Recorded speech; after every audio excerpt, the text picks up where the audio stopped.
déjame.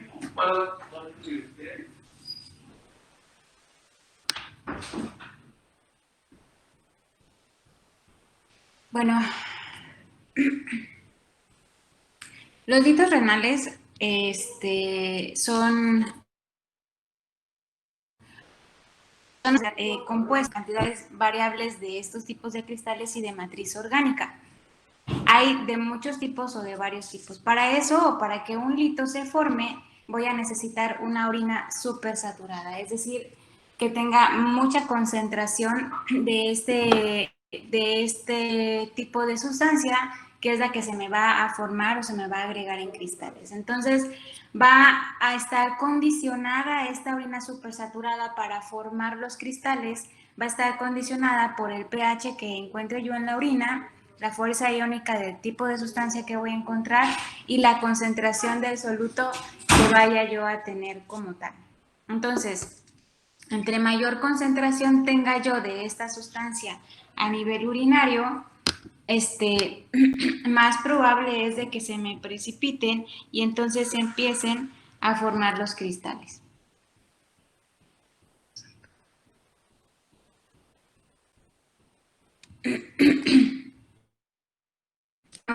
Diferentes etapas para la formación de un lito. Primero voy a tener una orina sobresaturada, como les había dicho, dependiendo del soluto, dependiendo del pH urinario, la cantidad de los iones y el tipo de iones que voy a encontrar, voy a tener de esta sobresaturación que voy a tener a nivel urinario, voy a tener la formación de cristales. Estos cristales, si están ahí y todavía continúo con una orina sobresaturada, van a empezar a unirse, se pudiera decir, y van a tener este mecanismo que se llama nucleación, es decir, se van a ir agrupando estos cristales, van a formar se van a unir, se puede decir, de manera intensa o fuerte, que es la que nos va a provocar que se vayan agregando, además de esto, otro tipo de sustancias. Es decir, por ejemplo, en el caso de los litos de ácido úrico, tengo que tener un pH úrico para favorecer a la formación de cristales. Estos cristales se van a empezar a unir y van a hacer la nucleación. Y aparte de estos cristales de ácido úrico, se les puede agregar calcio, por ejemplo, alrededor. Entonces, pueden ser cristales iniciados formados de ácido úrico que después puedan agregarse calcio. Entonces, tengo que tener la nucleación y después de eso, la agregación continua de las sustancias y el crecimiento. Es decir, no nada más la formación de dos cristalitos ya me van a formar un lito y ya es un lito grande. No, tengo que tener todas estas características para que pueda yo formar un lito. Entonces tengo que tener una sobresaturación, estos cristales formados, estos cristales que se van a estar agregando, aparte agregación continua de estos, la sobresaturación continua me va a estar ayudando a que se siga agregando más tipos de cristales y entonces el lito se vaya haciendo más grande. Entonces, tenemos en la orina también ciertos inhibidores para la formación de estos litos. En este caso, algunos de los que nosotros tenemos es el magnesio, el citrato, que es muy importante, el pirfosfato y algunos oligoelementos que vamos a encontrar. Aquí tenemos en una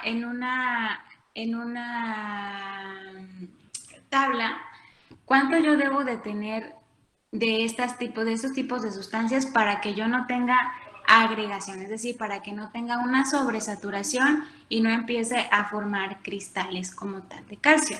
Entonces, obviamente, si yo tengo una disminución en mi volumen urinario porque mi paciente no está hidratándose adecuadamente o tiene continua, por ejemplo, es más en los lugares cálidos en donde pueda yo encontrar formación de litos, sí. ¿Por qué? Porque mis pacientes están deshidratados o tienen más, sudan más, se puede decir, o la pérdida insensible de líquidos es mayor, y entonces voy a necesitar a este paciente hidratar. Entonces, lo ideal es que yo tenga un volumen urinario de 2 litros aproximadamente, o a lo menos de 1,5 litros a 2,5 litros. Entonces, si yo tengo un volumen urinario bajo, voy a tener mayor sobresaturación, es decir, voy a tener una orina más concentrada que me va a ayudar o me va a favorecer a la formación de cristales y a la precipitación de los mismos. El calcio, como tal, para que yo no tenga una sobresaturación del mismo, se pudiera decir, debo tener un calcio menor de 4 miligramos por kilogramo de peso, que son aproximadamente 300 miligramos en los hombres y 200 miligramos en las mujeres. El oxalato debe estar en menos de 40 miligramos. El ácido úrico lo debemos de encontrar en menos de 750 miligramos en 24 horas en las mujeres y menos de 800 miligramos en 24 horas en los hombres. El citrato debe de ser, como ese es un inhibidor, acuérdense de lo que estábamos platicando en la diapositiva anterior, como es un inhibidor, el citrato sí debo de tenerlo en buenas cantidades. Entonces, a ese sí lo tengo que tener mayor de 320 miligramos en 24 horas. El sodio me puede favorecer a la formación de litos porque por la carga iónica que tiene. Entonces el sodio debe ser menor de 3.000 miligramos, el fósforo menor de 1.100 miligramos, y obviamente, bueno, aquí es la forma de cómo vamos a calcular la creatinina en la orina. Entonces, es muy importante que yo tenga una cantidad baja de estos elementos de acuerdo a lo que estamos considerando como sobresaturación. Si yo tengo, es decir, un ácido úrico mayor de 800 en una mujer, entonces quiere decir que yo tengo una orina o en la orina estoy excretando mucho ácido úrico que me está formando o favoreciendo a una orina sobresaturada de esta sustancia, y esta es la que me puede estar ocasionando la litiasis renal recurrente, ¿no? En el caso de que sea, o es la litiasis renal. Estas es parte de los estudios que tendríamos que realizar en un paciente que tiene litiasis renal. Entonces, los litos necesitamos tener una sobresaturación, principalmente la formación de cristales, y después vamos a tener la nucleación y la formación de litos como tal. Entonces, puedo tener litos de calcio, litos de oxalato de calcio, litos de ácido úrico o de ácido úrico con calcio, como les había platicado. Puedo tener, si yo tengo menos cantidad de citrato a nivel urinario, pues voy a tener más formación de litos porque no tengo quien me inhiba la formación de los mismos. Y más si tengo las condiciones adecuadas para estarlo formando. Tengo litos de fósforo o de fosfato, que son los que más comúnmente podemos ver. Entonces, sería importante en un estudio, tanto la formación de litos puede ser estudiada tanto por nefro como por endocrino. Entonces, ¿qué le voy a pedir a un paciente en el que yo sospeche o tenga un lito renal? Tengo que pedir todo eso para saber de qué tipo de lito es. Ahora, si mi paciente, por ejemplo, expulsó una piedrita y yo lo puedo mandar al laboratorio y decirle que por favor me lo estudie, entonces es más fácil saber de qué tipo de lito es el que estoy tratando. El inicio va a ser abrupto. Si tengo yo un lito que estaba a nivel renal y se desprendió, entonces voy a tener un inicio abrupto, depende cómo se encuentre el lito. Voy a tener dolor a nivel de la pelvis, más bien en la fosa renal como tal, el dolor en el ángulo costovertebral lateral al músculo sacroespinal, debajo de la 12ª costilla, que es la fosa renal, y el cuadrante abdominal ipsilateral superior, ¿no? Algunos de estos pacientes pueden llegar a tener, por el reflejo que se ocasiona en este nivel, o a este nivel, perdón, pueden llegar a tener náuseas, pueden llegar a tener vómitos.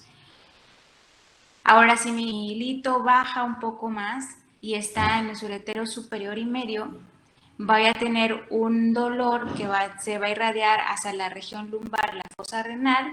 Si se encuentra a nivel medio, se va a irradiar en sentido caudal y anterior hacia el abdomen medio e inferior y puede imitar el dolor de una apendicitis, y más como el dolor es muy intenso. Obviamente que si es del lado izquierdo, pues no la voy a confundir con una apendicitis, ¿no? A menos que hubiera sido así como el caso muy raro que el paciente tuviera el apéndice del otro lado, ¿no?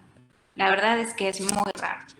El uretero distal, voy a tener un dolor que se va a irradiar a la ingle, a los testículos, en el caso de los hombres, o a los labios mayores, en el caso de las mujeres, confundirse incluso con torsión testicular o epididimitis, por el dolor tan intenso que ocasiona. Y como les digo, si está a nivel de la fosa renal o en los ureteros superiores, puede acompañarse de náuseas y de vómitos. Entonces, ¿qué voy a hacer o cómo voy a sospechar este tipo de patología en mi paciente? Entonces voy a tener el antecedente, si tiene antecedente de litiasis, muchos pacientes dicen que ya tuvieron litos hace 1, hace 2 años, pero que pues ya luego desaparecieron y entonces, pero pueden ser formadores de litos dependiendo si tienen alguna alteración a nivel urinaria o renal.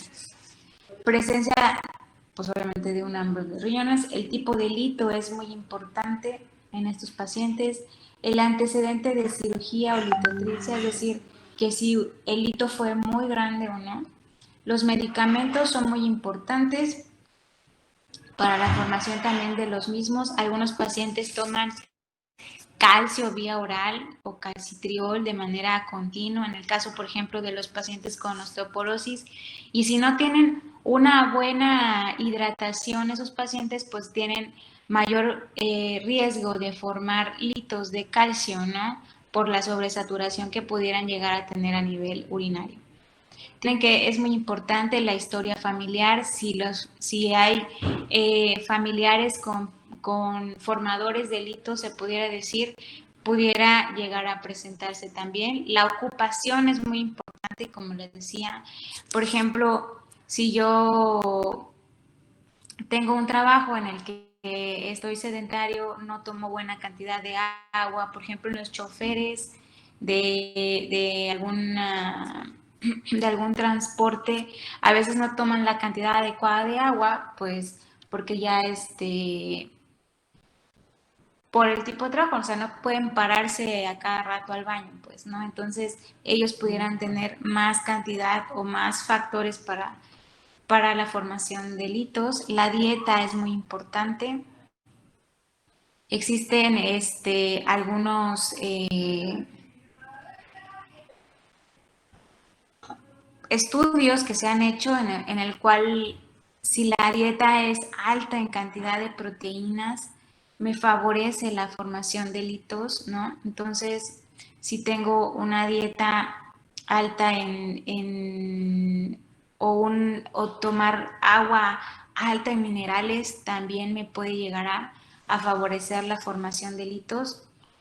Yo algunos pacientes que se la pasan tomando sueros sin que se necesiten como tal, pues, ¿no? Entonces, porque sienten que deben de estar hidratados continuamente y eso tampoco es adecuado, pues. Entonces, están consumiendo mucha cantidad de minerales y eso nos puede también ayudar a la formación de litos. La acción física, pues voy a valorar si mi paciente tiene Giordano o no tiene Giordano, voy a explorar los puntos dolorosos en donde el paciente lo refiera, qué exámenes de laboratorio y qué exámenes de gabinete voy a hacer. Lo ideal es hacer una química sanguínea para valorar cómo está la función renal, hacer un examen general, valorar si tiene a mi paciente hematuria, si tiene datos de infección de vías aéreas. Es hacer el estudio de gabinete de elección inicialmente.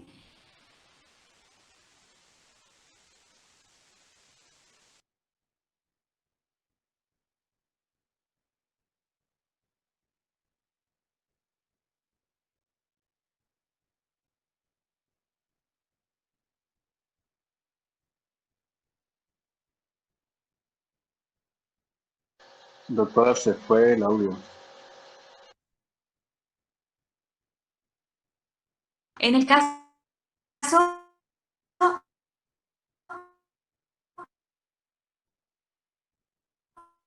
de los litos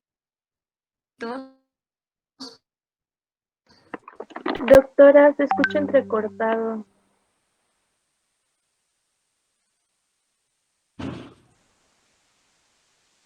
como tal,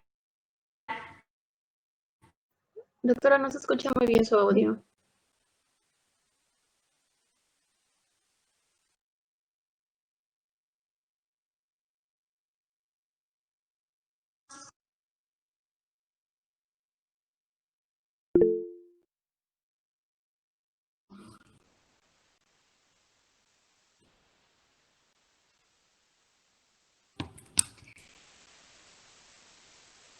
¿ahí me escuchan mejor? No, doctora. Todavía se escucha cortado. Escucha cortado, doctora.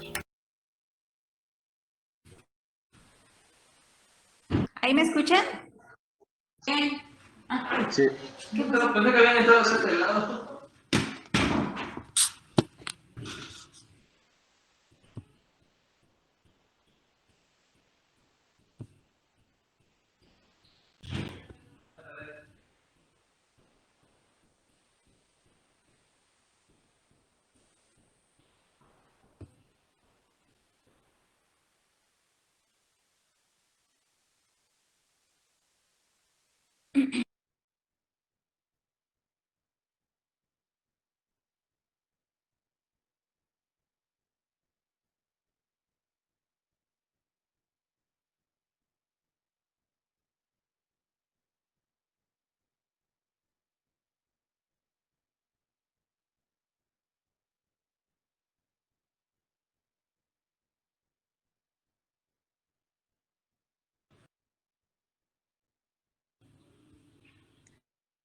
¿Ahí me escuchan? Ay, sí, doc. pero sigue escuchándose entrecortado. No, ya se escucha bien.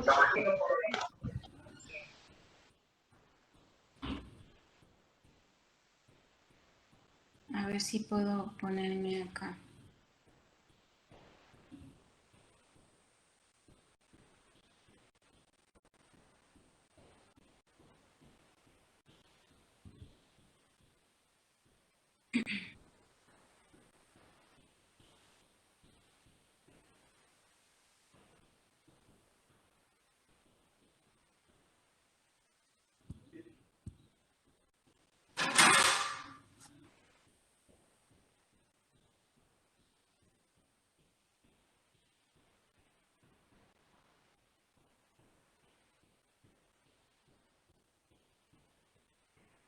Entonces, no sé si me escucharon bien lo anterior, pero los exámenes de laboratorio entonces que yo tengo que pedir es una biometría hemática, un examen general de orina, tengo que pedir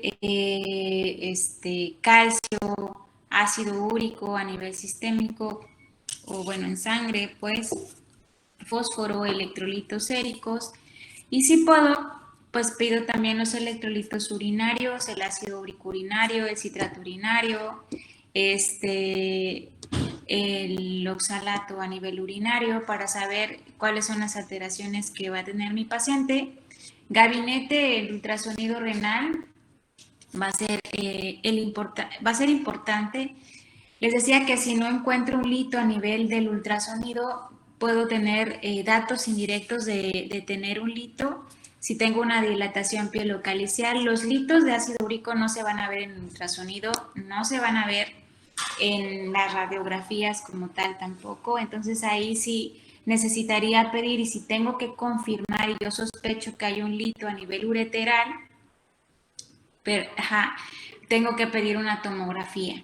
Depende también la función renal, si pueda pedir una tomografía con medio de contraste o una tomografía simple. Lo ideal sería con medio de contraste. Entonces, el diagnóstico diferencial que voy a hacer en una persona sería un síndrome abdominal agudo, un embarazo ectópico, dependiendo a qué nivel tengamos el dolor como tal y a qué nivel está también el hito, ¿no? El quiste torcido de ovario, una obstrucción intestinal o una una enfermedad diverticular. Entonces, los litos que más vamos a encontrar o más frecuentemente vamos a encontrar son los litos de calcio, de un 80 a un 85% de los pacientes lo van a tener. Puedo tener, en esta, por lo general, voy a tener un calcio urinario elevado. Puedo encontrar, como les decía en las primeras diapositivas, elevación del ácido úrico también a nivel urinario o incremento de oxalato. Puedo tener varios tipos de delitos de calcio. Si tengo, por ejemplo, calcio alto a nivel sistémico o en la química que yo le tome, los electrolitos séricos que yo le tome a mi paciente, hay que descartar el hiperparatiroidismo primario, ¿no? Entonces ahí sí tengo que pedir una PTH a mis pacientes para saber si no es eso lo que me está haciendo la formación de los litos de calcio. Entonces, la hipercalciuria tipo 1 va a ser independiente de la dieta, es decir, voy a encontrar alguna alteración que me está ocasionando que tengamos incremento de calcio a nivel urinario. La hipercalciuria tipo 2 va a ser dependiente de la dieta.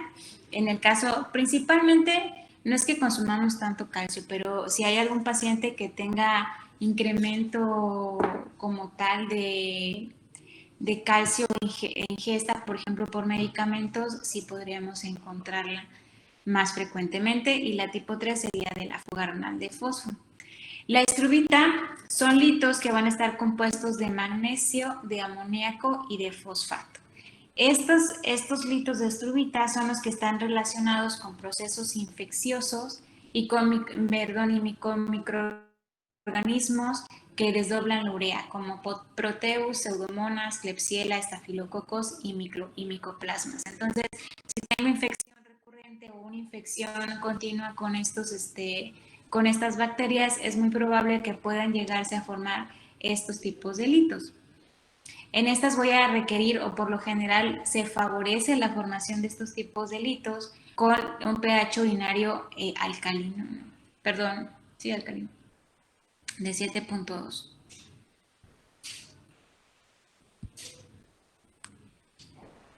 Los de ácido úrico, por lo general, ahí sí se favorecen a la formación con un pH urinario menor de 5.5, es decir, un pH ácido como tal.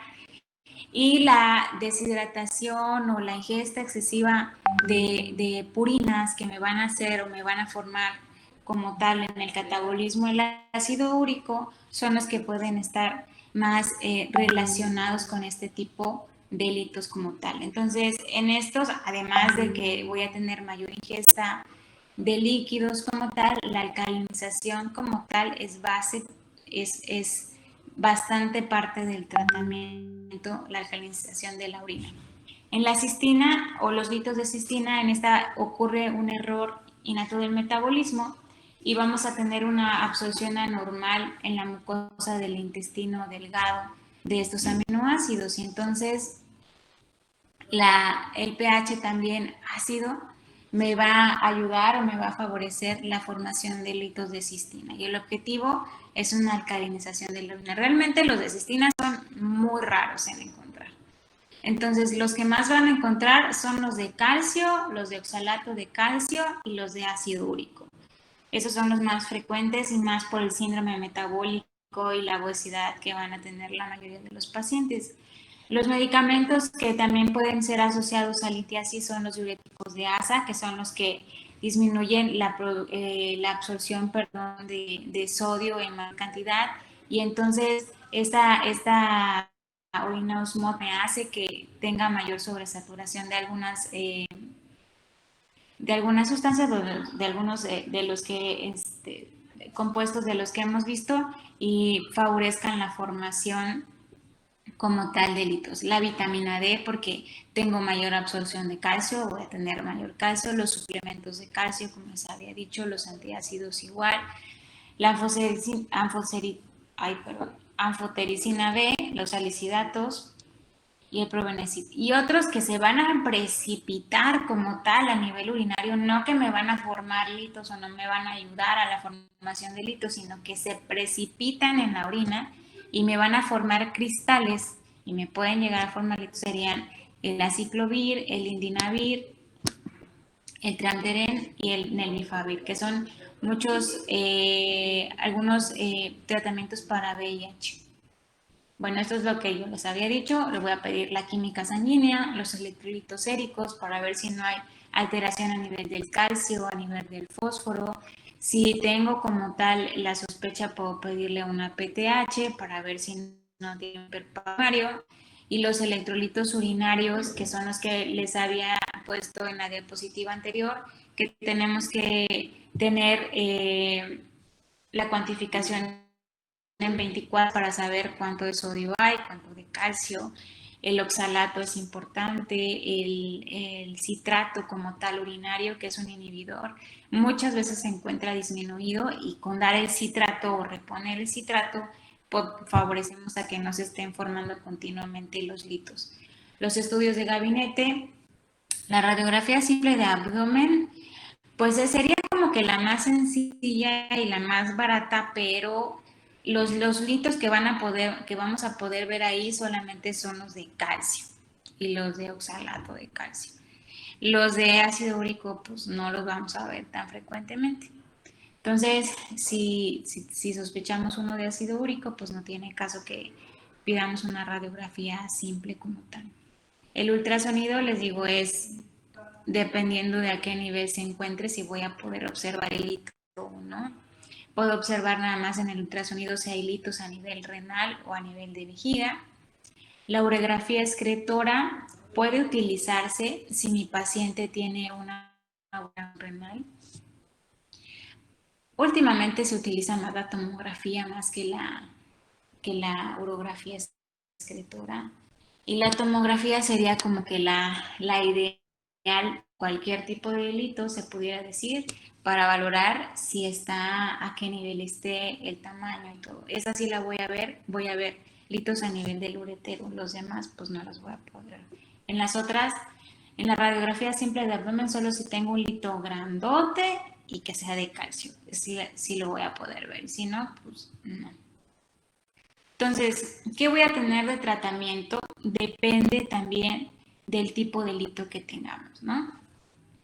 La dieta como tal, de manera general, para todos los pacientes que tengan litiasis, voy a tener la dieta baja en proteínas para que disminuya la formación por las purinas.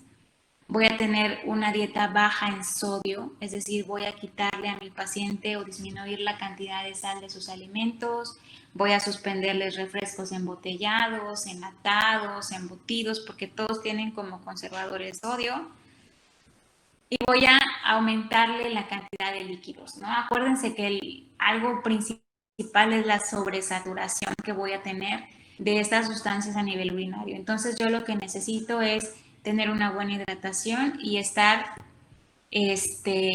evitar la sobresaturación, es decir, no necesito una orina concentrada. Y entre más esté haciendo o incremente yo la uresis de mi paciente, voy a tener menos sobresaturación. Entonces, lo ideal es tener una ingesta de 2,5 litros a 3 litros de líquidos en 24 horas en estos pacientes. No, obviamente hay que ver a quién le vamos a dar el tipo de tratamiento. Eso es lo ideal general para todos. Pero si tengo un paciente con enfermedad renal crónica que empiece a tener un poquito de edema y todo, no le voy a dejar los 3 litros de líquidos en 24 horas, porque pues también ¿no? Entonces, tengo en el caso del tipo de tamaño del tipo de hito que sea y aparte el tamaño que tenga el hito, puedo utilizar tanto observación, es decir, si mi lito es pequeño y si tengo un lito menos de 5 milímetros, por lo general sale solo, es decir, no necesito tantas intervenciones. Y ahí solamente sería un tratamiento conservador. Puedo utilizar alfa bloqueadores como la tamsulosina, que esos me van a ayudar a que disminuya la contractilidad a nivel ureteral y entonces disminuya esa contractilidad, voy a disminuir el dolor y voy a favorecer a que el hito salga un poco más rápido. Entonces, puedo utilizar los alfa bloqueadores, puedo utilizar analgésicos en estos pacientes, más la dieta obvia que voy a utilizar, si tengo un hito pequeño y que pueda llegar a salir solo. En cambio, si tengo un hito más grande, si ya tengo uno más de 5 milímetros que lleva mucho tiempo ahí y aunque lleve el tratamiento conservador sigo teniendo problemas, o si tengo un hito mucho más grande, obviamente de 1, de 3 o de 5 centímetros, pues ya se puede valorar la litotricia que puede utilizarse, la nefrolitotomía percutánea, es decir, abrir y sacar, la extracción ureteroendoscópica, que eso también puede suceder y más cuando el hito ya está casi en la unión con la vejiga, es lo ideal hacer o que esté en la vejiga y no tener que hacer una cirugía más complicada, ¿no? O la ureterolitotomía, que sería la otra opción. Entonces, que es cuando tengo yo el hito a nivel ureteral y está muy grande, ya no puede salir. Entonces, obviamente, todos estos tipos de tratamiento ya los hace el urólogo, ¿no? Ya eso sería referencia a urología para que pudieran ellos hacer todo el tratamiento quirúrgico o la litotricia como tal.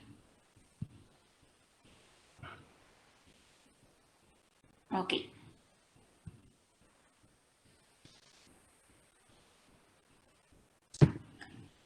Realmente no me di cuenta que me tocaba el clase. Pero bueno, sería como que las cosas más básicas de la litiasis renal y del tratamiento como tal, ¿no? Los más frecuentes que van a encontrar siempre van a ser los de calcio. Esos son los que más van a encontrar en casi todos los pacientes. Aquí hay zonas en donde hay pacientes con muchos litos, que son la costa, Tapachula y ¿dónde más? Tonalá, por ahí. He visto varios pacientes que tienen mucha cantidad de litos, llegan con muchos litos, pero a veces puede ser porque el agua es un poco más ruda o más dura, se puede decir, tiene mayor cantidad de minerales y a veces eso hace o favorece la formación de litos en estos lugares. Es muy importante también preguntar eso, en dónde vive, cuál es la actividad del paciente o cuál es su ocupación, cuánto líquido toma y de dónde toma el líquido. Es decir, el agua, si el agua conoce cómo está el agua. Hay muchos pacientes que dicen que la hierven y le salen con mucha cal, ¿no? Y tienen que colarla y todo para tener menos cantidad de ese tipo de mineral en el agua que están ingiriendo. Pero ya es como parte de lo que podrían interrogar ustedes a la hora de hacer el interrogatorio. ¿Dudas? No, doctora. Gracias. No. Doctor, nada más, ¿podría repetir los tres tipos de litos que dijo? De los de calcio. La de hipercalciuria tipo 1, que es independiente de la dieta, la tipo 2, que es dependiente de la dieta, y la tipo 3 por fosfato. Gracias. Ok. Entonces, chicos, nos vamos a ver el día jueves. ¿Sale? El jueves va a ser el examen. Yo le voy a mandar un mensaje a Monse para que le diga en dónde va a ser el examen, pero va a ser a las 12, ¿no? ¿Y en dónde nos vamos a meter? ¿Si va a ser en la plataforma de ahí de la escuela o no? ¿Vale? Ok. Ok, Gracias. Bueno, cuídense. Nos vemos.